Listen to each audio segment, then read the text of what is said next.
Please welcome to the stage Mr. James McAvoy and screenwriter and director of film John S. Baird. Welcome, gentlemen. Thank you. Hello. The trailer's great because you actually can't really show that much, to be honest. Well, you don't want to give too much away as well to people as well. Always tricky things, trailers. Do you find? Yeah, we tried quite a few different combinations of trailers, and eventually we sort of took Clockwork Orange as a reference, and in the sort of quick flashes at the beginning with the with the cards coming up through, we thought it was a nice sort of idea, and it's quite a mad film like that. It's quite sort of vibrant and surreal and heightened. So we kind of started to work around that, and then went from there. John, I've got to start by asking you, where do you start when you get the rights, or how do you even go about getting the rights to an Irvine Welsh book and start thinking about making that transformation of it into film? Yeah, I was introduced to the writer through a mutual friend and got the rights from him, and then I'd always loved the book, and it's quite a tricky book to adapt, so it was a big challenge, because there's a tapeworm that sort of talks, right through the middle of the book, which is a bit weird. But without elaborating and boring everybody to death, basically what I did was I just broke it down into little place cards, and I wrote every scene onto place cards, and I put them on my office wall, and just stepped back and looked at the wall, and I said, right, that's the whole book as one. I just started distilling it down and amalgamating characters and storylines and going from there, and just almost putting it through a sieve, for want of a better metaphor, And was Irvine at all involved in the process with you? I mean, he seems very involved in terms of, he's proud of the film. Yeah. He seems to be very proud of what you've done with his work. Yeah, he wasn't involved in writing a script. He because he tried to do it before in one of his. Sorry, I've got a comedian next to me. Yeah. No, I'm just clumsy. He will talk in a while. I'll just get the boring bit out the way. Yeah. Anyway, so he wasn't he didn't wasn't actively involved writing the script. He'd tried to do it before, or he'd done it before in one of his other novels, and he wasn't very happy with the result. So he left me to go and do that, and then I worked with Ken, the producer, on developing a script, and we did that, and then presented it to Irvine, and thankfully he was very happy with it. And then he kind of put his name to the project after he was he was being clever as well about it, because he thought, if this script turns out to be a load of shite, then my name's not going on it. So he put his name to it, and then went out, and we met Mr. McAvoy, and then Q James, Q James. Had you read the book? Who were you? No. No, I hadn't. And actually, I started making the film not having read the book. Irvine and John suggested that I not read it, and largely because they are very different. I mean, they are very similar in terms of tone and their darkness and their comedy and their depravity, but they are very different in terms of the narrative drive. This film is very much about sort of Bruce's disintegration. And his mind falling apart. Whereas the book isn't really, and that's something that John did brilliantly, I think, because Irvine's work is incredible in the format that he designed it for. But it's difficult to put Filth on camera, and it's why it's proven difficult numerous times actually, for years since he wrote it. And what John did brilliantly is he found a through-line narrative that isn't really there in the book in the same way that it is in the film. And that is his mental state and his revealing, or the constant revelations that his mental state is bad and that it is getting worse and all of that, Yeah. So I didn't read the book, no. Have you read it since? Nah. Yes, I have. It's bedtime reading, right? No, it's really good. Yes, I have, and it's harrowing. I mean, we made a very funny, entertaining film, but we also made a very, very harrowing and disturbing film. And to say that the book is even more disturbing and harrowing is terrifying. But because we really did go for it with the film, and yet the book just trumps you in terms of that darkness. Really, you couldn't have done you couldn't do a literal translation of the book because nobody would go to the cinema to see it. You had to just come out needing therapy for months after. I don't even think you'd need therapy. I think you'd just shut off from it within 10, 15 minutes. We talked about this the other night actually, where quite like in the first pages of the book, my character, there's a scene in the film where we're in an underpass and this student has just been killed, and a character approaches that character. In the book, the character then finishes off this dead person with a high heel shoe and smacking into his head.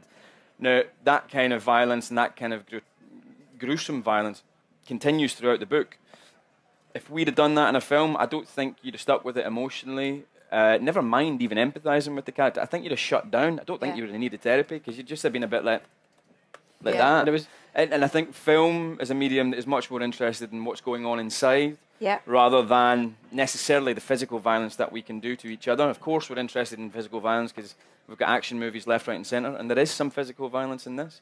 But this is a film about what's happening inside somebody's head, rather than what they're doing with their fists and their high heel shoes. Well, you need that connection. The audience need that. They need to find some kind of sort of emotion within themselves that they see in that person as well. And you know, even though Bruce is you know, he's all sorts of wrong.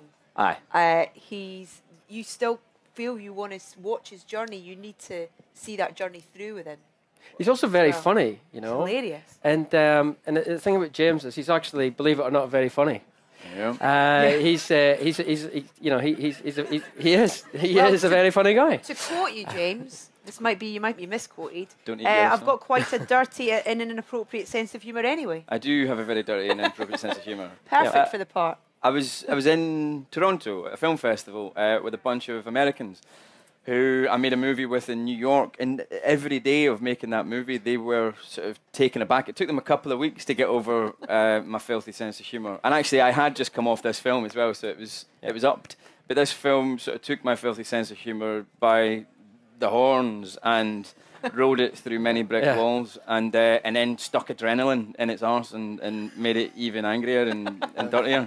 It wasn't the James McAvoy that your mother loves, but like that. Yeah.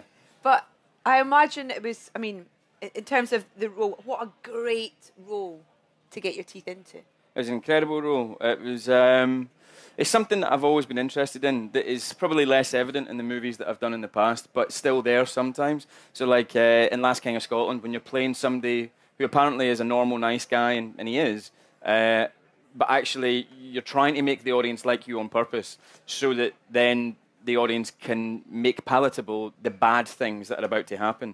They are empathizing with you so much that they can see the bad stuff and not just shut off from it, you know? And also then halfway through the film or near the end of the film, sort of be a little bit dubious about how they feel about you, because you've kind of taken them and you've abused the audience a little bit, you know? And in Filth, it was a huge sort of expression of that type of manipulation, whereby you're coming out and saying, I'm an absolute demon, but I'm going to try and make you like me. And if you do like me, you're probably going to not like yourself for liking me, but I'm going to hopefully try and do that to you anyway. There's going to just be people who don't like it anyway, but there's going to be people who feel conflicted about it, and causing that tension within an audience member is a really interesting thing to me, to make people enjoy an experience of watching something that they are not comfortable enjoying is conflict. That's drama happening inside the audience, and that's exciting to me.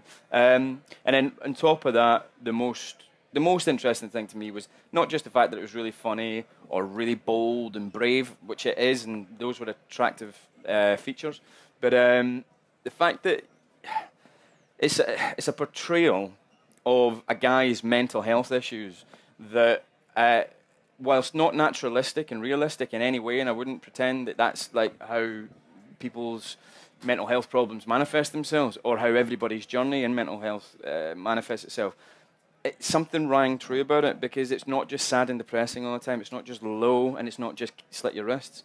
There's high, you know, when somebody is a maniac, it means there is mania there, there is high energy there, and there can be hilarious energy in mental illness from my own experience. And in my own experience of that type of condition and that type of experience made this script ring really true. There's a kernel of truth that allows a really artistic and surreal flight of depravity. I was going to say fancy, but depravity. but its kernel or its nub, it's still really truthful to me, actually. Yeah. And I found that really refreshing because it wasn't just like, oh, here's a film about mental illness where the guy's like just walking about with dark circles under his eyes and, you know, he's dead sad all the time. Yeah. How do you prepare? What was the preparation for the role? Was there much preparation for it? Yeah, I just tried to get in. I believed the thing that we don't try to redeem him and we don't try to excuse him. But I still needed to empathise with him. Don't need to like him, but I needed to empathise with him. And so the thing that I found that made me empathise with him was that I tried to nail down what it was that made him behave the way he did and made him ill. And that was fear. He's afraid of everything. He's afraid, and he's been afraid of everything for his entire life. And when I say everything, I mean like you people, the colour of the chairs, the colour of the next guy's skin, the sex of the person sitting next to him. He's afraid of his colleagues. He's afraid that the world is dangerous and that he is weak. And he's afraid that if he lets the world see that in him, the world is going to eat him and kill him. And that's why he puts up this facade. And he's been pretending and putting up this facade for such a very long time that the boundaries between what's real and what is fake and what's fantasy and this image that he projects start to break down. And that's when we meet him. So anyway, the thing that I did to prepare was just sort of imagine all the things that frighten me and make me afraid and scared. And imagine if I lost control of those fears, because I'm in control of my fears, so I don't go crazy. But we're all just a quick sort of rationalisation away from flipping out because we believe the thing we're afraid of is actually going to happen. And I suppose that's the thing that breaks you, isn't it? So I just started to imagine all the scary things that I pretend I'm in control of. I'm no longer in control of. And I ate a lot of pies, and I drank a lot of Guinness. And I drank a lot of whiskey, actually, which I don't, I drink a wee bit and I enjoy a fair old drink, like, in a spike, like a binge every now and again. But I don't do it every night. And I tried to drink every night to the point of being really drunk. Just so that I kind of woke up the next day feeling the way that he would feel. And that's not a method thing, and I'm not a method actor in any way, but it was quite nice to be able to go to work and be like, I fucking hate everything. I hate myself, I hate my breakfast, I hate my shoes, I hate my pants, I hate everything. And that was quite nice. An amazing cast as well. I mean, James, obviously, fantastic in the lead, but what an incredible cast within this film as well. Jim Broadbent, who just adds this kind of almost like mad scientist kind of approach to his role. Eddie Marzan as well. And did you have, when you're writing the screenplay, do you have in your head those faces of those actors that you want to see in those roles whilst you're doing it? Yeah, you definitely do. You have an idea. You kind of choose a few actors who and usually they don't, not because you want to cast them, just because, especially when you've read the book, you've got a preconception of what they look like. So you do that, and then and usually that sort of turns into other people. But we were very lucky on this film. Maybe not lucky. Maybe we sort of deserved a good cast because we worked a lot on the script, And I think a good script will always attach good actors, regardless of what the budget is and what they're getting paid. But what really helps is when you get somebody like James McAvoy, and what refer to him in the trade as actor, like an actor magnet or actor bait, because James is, is a guy who will attract, other actors. And what happens is, you attach your lead actor first, so you get James, and then somebody like Eddie Marsan will come along, and then somebody like Shirley Henderson and Jim Broadbent and Jamie Bell, not necessarily in that order, Yeah. but certainly, they will come through, but you've got to get the good material first of all. I mean, you don't get James McAvoy if you've got a shit script. Yeah. It's the best, I don't think, do you? For me, like, it's one of the best scripts I've ever read, certainly in the last couple of years, and I've only had this response to a couple of scripts, but Narnia, not Last King of Scotland, Atonement, and this, I just knew as soon as I finished it, I was like, I want to do this, and I know what I want to try and do with it. Whether or not an audience actually responds to what I want to do with it, that's a different matter, but I know what I'm going to do, and what I'm going to try and do to the audience, and that's only happened, like I say, 3 times in my career, and I've been acting for, 16 years or something like that, so it's... Do you work quite collaboratively, John, in terms of... Yeah, we did, because we met each other probably about a year before before we started shooting, yeah? And we'd keep in touch and stuff. But then when we started rehearsing, we would, because James is pretty much in every scene. He is the film. You know what I mean? The film is Bruce Robertson, which is obviously James McAvoy.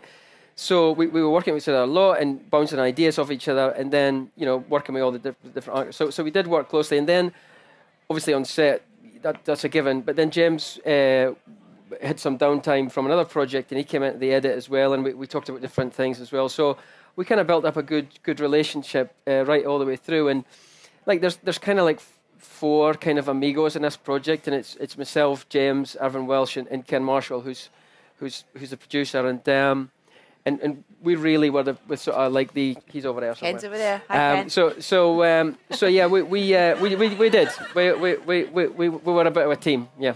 And does it make it easier or harder when you have, when Irvin is there in the background, or he's there kind of, just held? He's there. Just get this I image of him Irvin being in a background. Actually, he's not a man who would ever be in the background anyway. Or is it? Irvin actually had a cameo in the film, but we had to cut him out because he was so bad. Yeah, he's one of the best writers in the world and one of the worst actors in the world. But no, he's a very close friend now, Irvin, and so even if he hadn't been Irvin Welsh, this guy who he was a great mentor for me, and tell me what to expect, and he just became part of the family. He's a very unassuming guy, but having his name to support the project, and you can see it now with the press. Everybody wants to talk to James and Irvin and stuff, and he's a great sort of benefit to this movie that puts his stamp of approval on it, Yeah. But he was never ever interfering at all, He was just there to say, "I'm here when you need me. Yeah. Take me in. If you don't need me, then I'm fine." Another thing that I think that's so important with films, and I think this is another great example of, is music. Whether that be music that's we've already heard, or whether it's original scores that's written by you used Clint Mansell on this film. Amazing. He's amazing, eh? He's incredible, and he's worked on a fantastic. I mean, you look at the films that he's worked on. I mean, most of Aronofsky stuff and whatnot. But was he always the person that you wanted to bring in to bring that side of it alive? Desperately, actually. Yeah, I mean, Clint was with this. It was a small budget film. It's a low budget film, but we've managed to make it hopefully look, with the cast that we've got and with the cinematographer that we had, he was a very experienced guy.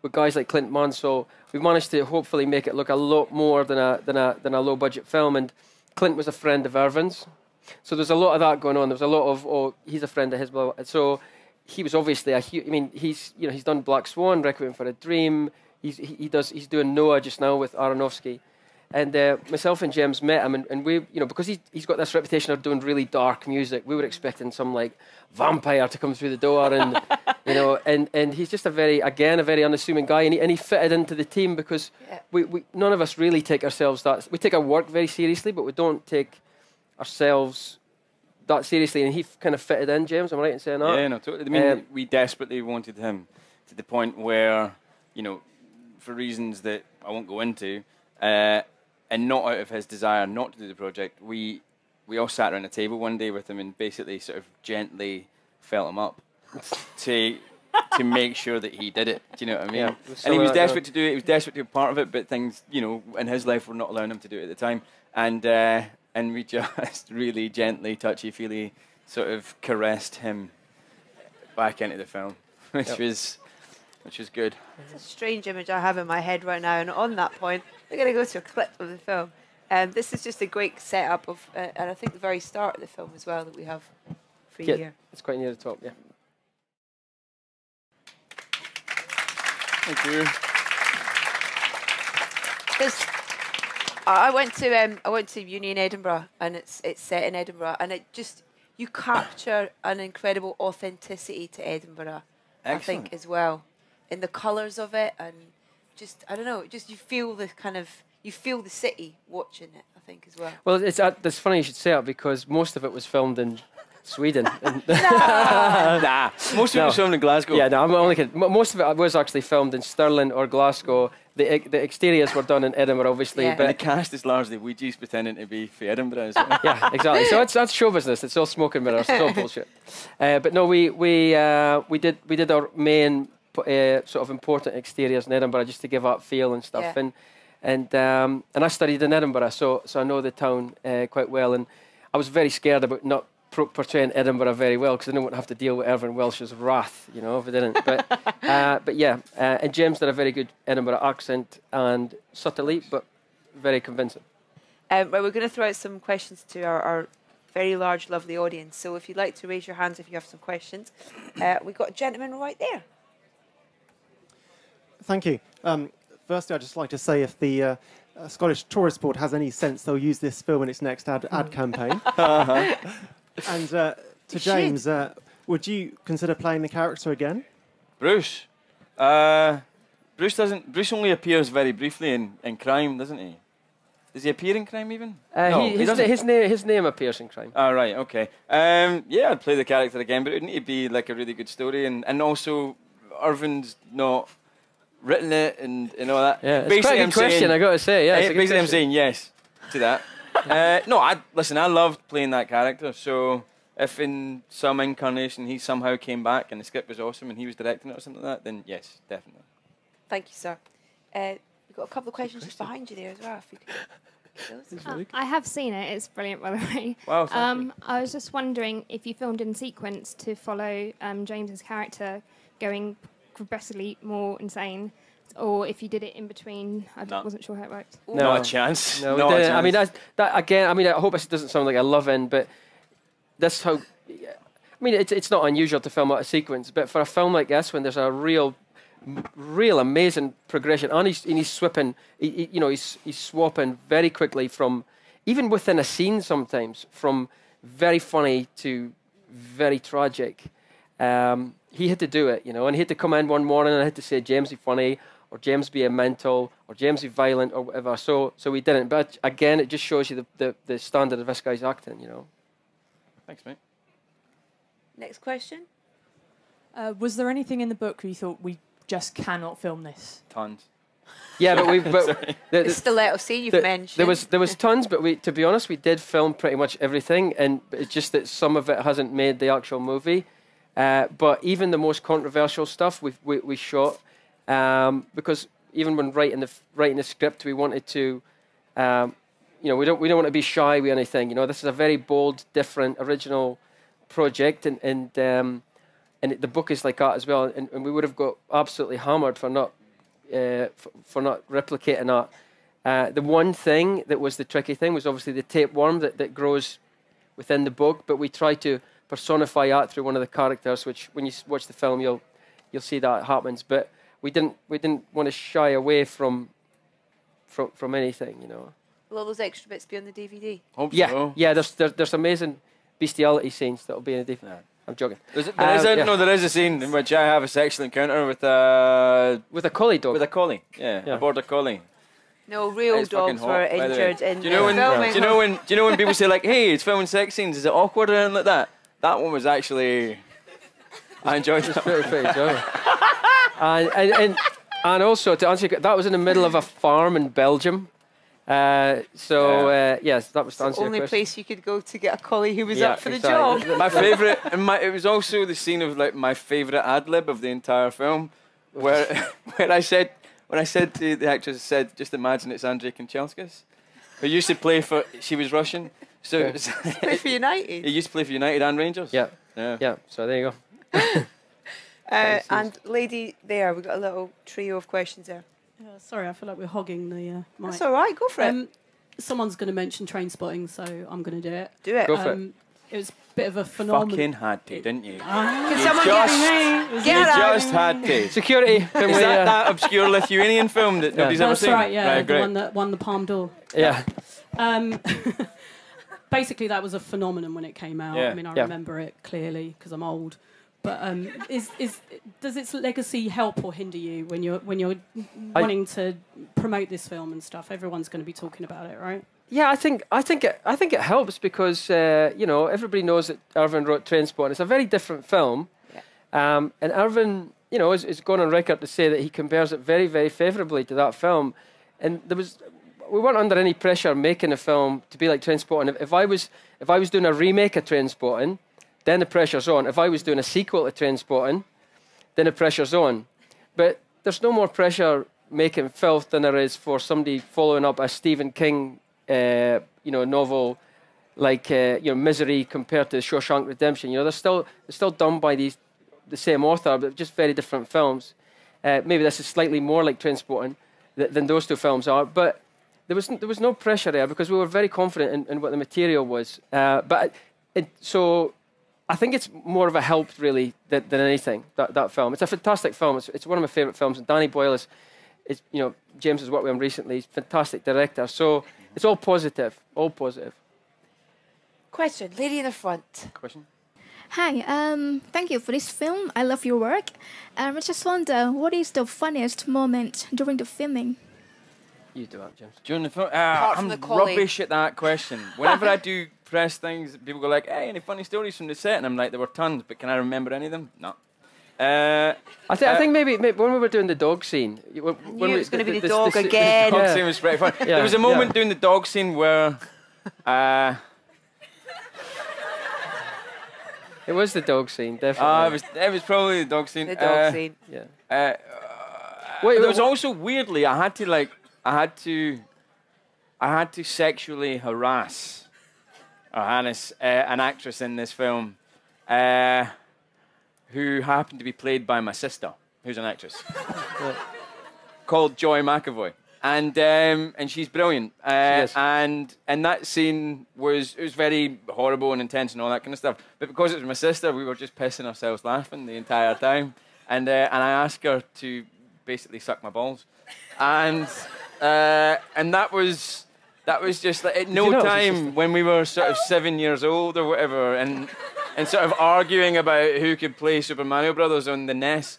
Did I think that I'd be acting with my sister and telling her to get her tulips around my plums?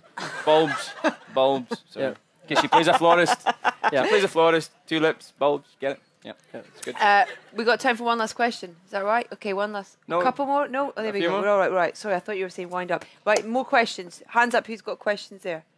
Come on, somebody brave. A real brave There we go, one. over here. To James, when you play a character like that, such an intense character, does it stay with you, even though you say you're not method, or can you turn it off? This particular character, weirdly, no. I mean, I think I probably went home very tired, and because it took a lot of energy, the character. But weirdly, this character came, and it would be a surprise to a lot of people because it doesn't seem like I'm sort of obvious casting for the role or anything like that, but this character came more naturally for me than a lot of parts that I've played. Probably because I believed in him, and I believed, as surreal and as heightened and as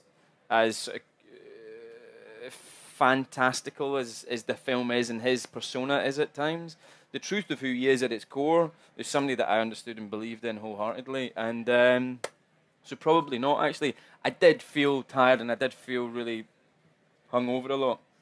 But in terms of coming home with the character and the work, probably not. The only thing is my sense of humour did become way more filthy. Yeah. And it is already filthy. And my wife started to get a bit like, this is getting too much, mate. So, yeah, that was the only thing I took home. Yeah. Dirtiness. Next question. Lady there? Is the microphone coming your way? Oh, sorry, this lady. Hi. Did you listen to any particular music to get into that character? Like violent music or something? No, I used to listen to a Deacon Blue song, I think called Born in a Storm. And that sort of, that worked. And then there's a Keith Jarrett, he's an not always improvisational, but he's an amazing improvisational pianist. And there's a recording that he did in a German city called Cologne. And so I think it's just called Keith Jarrett the Cologne Concert, and it's like a 60-minute him just improing, and it's incredible. And it's so sort of true and comes straight from him. So human and so full of humanity that you can sort of put anything you want on that piece of music, and it helps you as a character, So I used that and this Deacon Blue song quite a lot. But I don't always use music. But those two did help me for that. Great that question. Lady was desperate to ask a question. Okay. Sorry. No, go for it. Sorry. Fine. Got Deacon Blue in, it's fine. Yeah. This is for James. I saw you in Macbeth, and you were amazing. Thank you. You're very welcome. Oh, here we go. We've only got limited time, love. Come on. That was quite a serious role, and it was quite angry. And because it's done in length, whereas obviously the scenes you do it in takes, and they're quite short. Do you think you'd like to do a serious role like this on stage? Yeah. What, like Bruce? Yeah. Like, because you're quite known for like being the like British sweetheart boy. Yeah. So you've got your bad boy role now. Yeah. Do you know what I found? Thanks very much. It's okay. I found that the whole year has been leading up to Macbeth, really, because it was like started off playing a sort of like a grumpy guy and Welcome to the Punch, and then I played somebody who was a bit mental in trance and a bit angry and a bit violent, and then I did Filth, which absolutely sort of like took that to another level. And weirdly, I felt like Bruce and Macbeth are very, very similar. They're both hugely traumatized and tenuously holding on to reality. And so those two parts kind of bled into each other for me. In fact, somebody came to see Macbeth and went, "All right, James, bit of Robbo and Macbeth tonight." Really? I was like, fucking ton of Robbo and Macbeth tonight. So it would be weird taking Bruce and putting him on stage. I think it would be a hugely theatrical experience. It'd be quite an interesting. Let's do it. I think that'd be an interesting job, actually. Okay. I'd be up for that. But Apple will obviously fund it, right? You what? Apple, we're going to fund it? Yeah, hopefully. iTheatre. iTheatre. iTheatre, right? iTheatre. We're done. Yeah, we're just done. press an iPod and then it You're plays here. happen. So yeah, no, I'd love to do something like that on stage. But I feel like with Macbeth, I've already started to do that. And then if I do that anymore, then people will get fed up with that. So I'll need to do something else next. Thank you. Do you, as an actor, do you need that theatre fix? You know, every to break up the film thing every now and again. Is it a different approach to acting, obviously? But yeah, you get to tell a story in one solid go, and it's just you really and your colleagues, perhaps, depending on the size of the cast, and you're just in charge of telling a story. And unlike with film, where we tell you where to look, we tell you how to feel about where you're looking. We tell you that through music and angles and lighting and sound effects and all of that, and close-ups or wide shots. With theatre, it's just really, it's us on stage with you, and if you're not looking at the right person, if you're not looking at the person that you should be looking at, it's our fault. So we've got to make you look where we want you to look. We've got to kind of attract you to look that way, do you know what I mean? And listen to the important things. And it's just a much more immersive thing for an actor. And also, it's a workout. Even if it's not a physical play, you come away sort of losing weight and getting stronger, and it just feels like physically what you should be doing as an actor. Whereas on film or telly, you're telling stories through time. You're time traveling, and it makes no sense. And you're filming it out of sequence, and you're telling the story to a bunch of people who aren't even there. And when they are going to be there, it'll be a year from now. And can you really capture something in that moment that will survive on film and make any impact on somebody a year from now and stuff? And so it's a very different process. And I do love doing theatre. I'd rather do good theatre than good film, but I'd rather do bad film than bad theatre, because bad theatre is fucking horrible. And it feels horrible to the audience, and it feels horrible to me, and all of that. But bad film, I can watch a bad film, and I'm like, whatever. But watch a bad play, and it's like somebody's reached into my heart and grabbed it, So yeah. it feels like the script for this, you kind of joke about putting Bruce on the stage. The script for this does kind of feel quite theatre-like as well. Yeah, it's definitely. And I always wanted kind of the performances to feel quite heightened and theatrical as well. And you look at all these guys, and in the film, like Jim Broadbent, Eddie Marson, Shirley Henderson, Jamie Bell. We upped their performance in terms of theatrically. In times.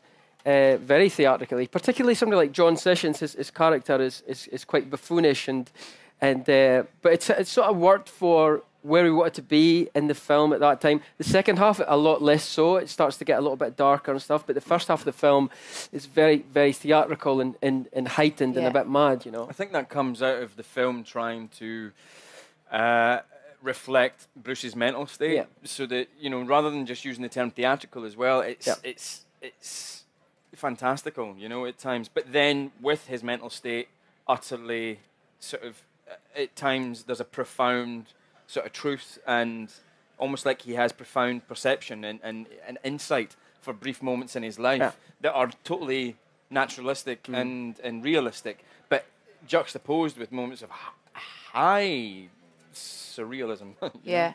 The Eddie Marsan dance scene. Absolute genius. The nipple tweak. Oh, it's amazing.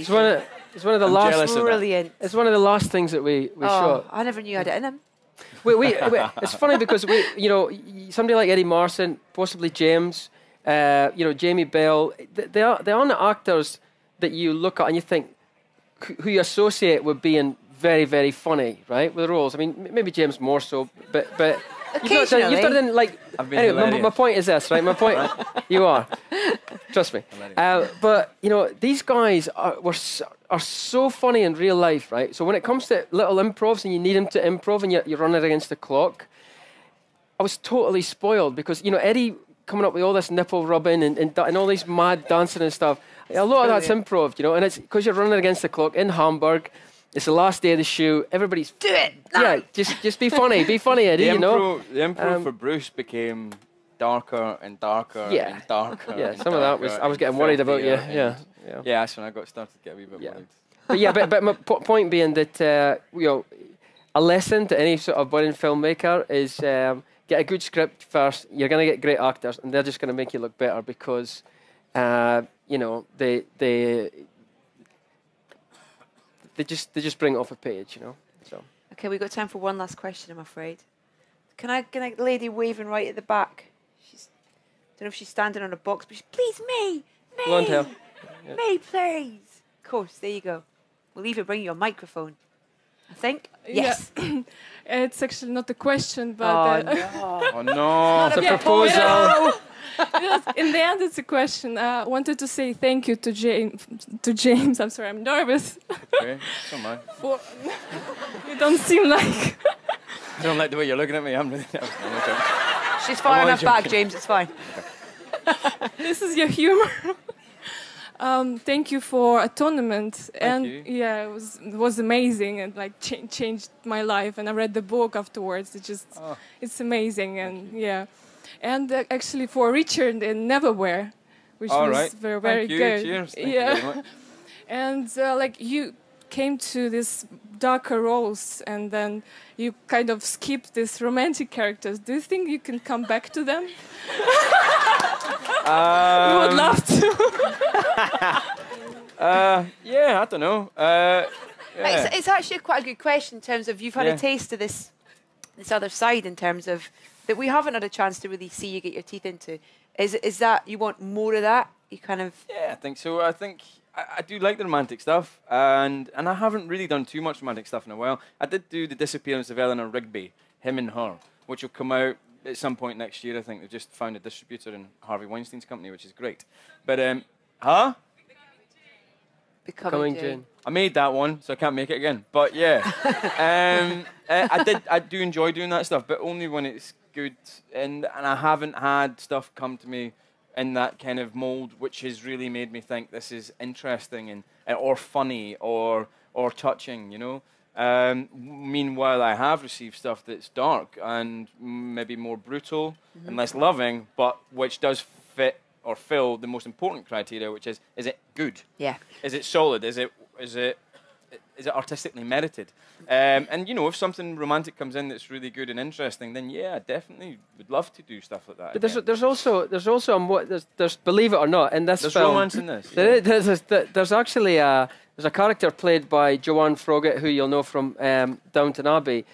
She's not in the trailer, but there is this love. It's a really heart-wrenching stuff in this movie. You'll be surprised. Go along and see it, but you'll be surprised. There's a definite sort of emotional heart to this film that isn't portrayed and only somebody like James can play out as well. Play the bad guy, and then the next moment you fall in love with him. So you won't be disappointed. Trust me, you'll be fine. The thing that we always wanted to do, and the thing that I thought I immediately wanted to do after I read the script was I wanted to make people laugh against their better judgment.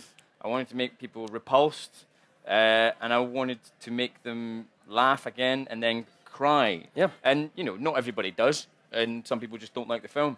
But that was what we always set out to do, to make people feel for this person who was, to begin with, set up as somebody who was so separate and so other and so never anybody that we could ever empathise with, and then hopefully manipulate you into feeling for him by the end. Yeah. Not excusing him and not forgiving him. No way. But making you feel for somebody like that is good fun to do to an audience. Do you know what I mean? It's an amazing journey. And for those who've seen it, very lucky, and for those who haven't yet, 24th of September out in Scotland. 27th. Sorry, 27th of September out in Scotland, and the 4th of October nationwide. So go and see it. James and John, thank you so much. Thank you very much, guys. everyone. Thanks very much.